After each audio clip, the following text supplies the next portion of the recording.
అందరికీ నమస్తే, welcome back to rainbow home cooking. ఈరోజు మీ అందరికీ చూపించిపోయే టేస్టీ రెసిపీ చిన్న చేపల ఎగురు. చిన్న చేపల ఎగురుని చాలా టేస్టీగా ఎలా తయారు చేసుకోవాలో ఈరోజు మీ అందరికీ ఈ వీడియోలో చేసి చూపించిపోతున్నాను. చాలా సింపుల్ రెసిపీ అండి, ఇంకా టేస్ట్ అయితే చెప్పనవసరం లేదు, చాలా టేస్టీగా ఉంటుంది. ఈ రెసిపీ కోసం ముందుగా మసాలాను రెడీ చేసుకుందాం. 1 టీ స్పూన్ జీలకర్ర, 1 టీ స్పూన్ ధనియాలు, ఇంకా 3 వరకు లవంగాలు సైజుని బట్టి వేసుకోండి, లేదా 2. ఇంకా చిన్న దాల్చిన చెక్క ముక్కని ఈ విధంగా మిక్సీ పట్టేసుకోవాలి. ఇలా ఒకసారి పౌడర్లో మిక్సీ పట్టుకున్న తర్వాత 1 టీ స్పూన్ అల్లం కట్ చేసుకున్న చిన్న చిన్న ముక్కలు వేసుకోవాలి. తర్వాత ఒక 8 వరకు వెల్లుల్లి వేసుకోవాలి. వీటన్నిటిని ఇంకొకసారి మిక్సీ పట్టుకోవాలి. ఇలా మిక్సీ పట్టుకున్న తర్వాత దీనిలో కట్ చేసుకున్న చిన్న సైజు ఆనియన్ 1 కప్పు వేసుకోవాలి. తర్వాత కొంచెం సాల్ట్ వేసుకుని మిక్సీ పట్టేసుకోవాలి. ఈ మసాలా అంతా పక్కన ఉంచుకుని ఒక కడాయి పెట్టుకోవాలి. మందంగా ఉన్న తీసుకోండి, అడుగు పట్టకుండా ఉంటుంది.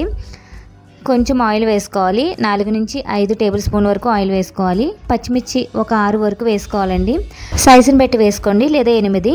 తర్వాత ఆనియన్ పేస్ట్ కూడా వేసేసుకుని ఈ విధంగా ఫ్రై చేసుకోవాలి. పచ్చివాసన అంతా పోయేంత వరకు కూడా మీడియం టు లో ఫ్లేమ్లో ఫ్రై చేసుకోవాలి.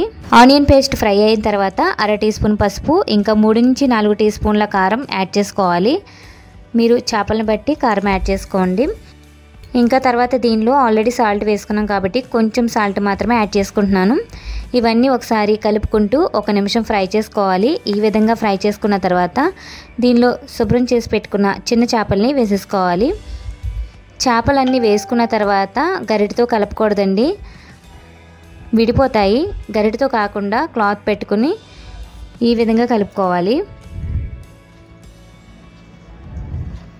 ఇలా కలిపితే విడిపోకుండా ఉంటాయి. ఇలా బాగా ఆనియన్ పేస్ట్ ఇంకా చేపలు బాగా కలిసిన తర్వాత 1 కప్పు వాటర్ని యాడ్ చేసుకోవాలి. వాటర్ వేసుకున్న తర్వాత మీడియం టు లో ఫ్లేమ్లో ఈ కర్రీని ఉడికించుకోవాలండి. వాటర్ మరీ ఎక్కువ వేసుకోకండి, చిన్న చేపలు త్వరగా ఉడికిపోతాయి కాబట్టి కొంచెం తక్కువగానే వేసుకోండి. చేపలు లైట్గా మునిగితే సరిపోతుంది. ఇలా కర్రీ దగ్గర పడిన తర్వాత స్టవ్ ఆఫ్ చేసుకుని దించేసుకోవాలి.